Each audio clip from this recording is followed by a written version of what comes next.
Welcome back, everyone. Previewing Week 3, rolling right along here into the late games. Miami taking on Kansas City. This game will take place in Miami, and certainly Miami coming in with a record of 1-1, a disappointing loss last week for them on the road in Buffalo. And on the flip side, you have Kansas City coming off two losses to start the season here after getting off to a blistering start last season. So Kansas City as a team looks like they're trending in a different direction than they were last year. They sit at 0-2, and when you look at the fact that their offense is definitely in a state of flux, I think they're going to have a tough time down in Miami today. You look at Alex Smith.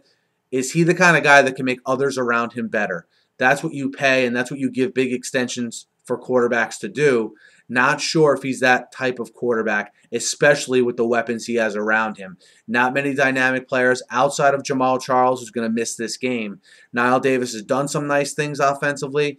I don't think it's proper to put the expectations on Niall Davis that just because he's played good in some spot roles for them, that he'll be great and as good as Jamal Charles is and as dependable as Charles is for that offense. So we'll see what you get out of Niall Davis. To me, the biggest matchup in this game for the Chiefs is Eric Fisher has looked pretty bad here the first 2 weeks. Remember, he's a #1 pick overall. The guy he replaced in Kansas City, Brandon Albert, is now a member of the Dolphins and playing pretty well. Can Eric Fisher, against Cameron Wake in particular, keep him away from Alex Smith? You've seen nothing from Eric Fisher that would lead you to believe he can hold down Cameron Wake. Wake, again, playing at a top All-Pro, Pro Bowl type level this year through the first 2 games. That Miami defense, I think, is a little bit underrated. They didn't have a great game last week, certainly on the road in Buffalo. They played a lot better at home versus the Patriots in Week 1. They return home. I think their secondary is a little bit underrated. We already talked about what Cameron Wake and company can do. The one place where you can get to them is if you can be physical and run the ball.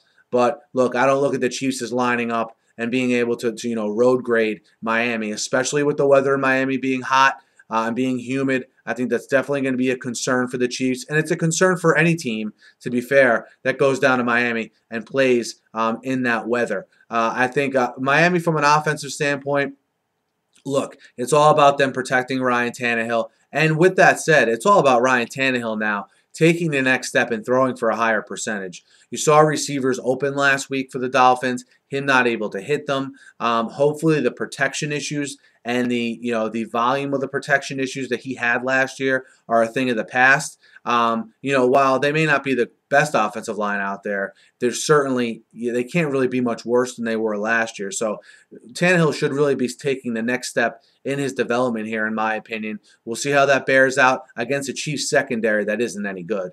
I mean, again, their strength on defense is the front seven. Their secondary not any good. So if Tannehill is given time to throw, he should thrive against a defense like the Chiefs, particularly their back end. And I think when you combine the heat with no Jamal Charles, with a struggling Alex Smith, and with a struggling Eric Fisher, I think that's going to lead to Miami having a big effort today, coming back home after just not a very good performance last week versus the Bills.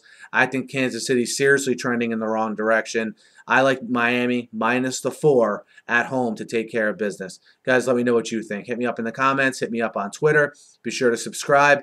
Thanks as always for listening. Have a good afternoon.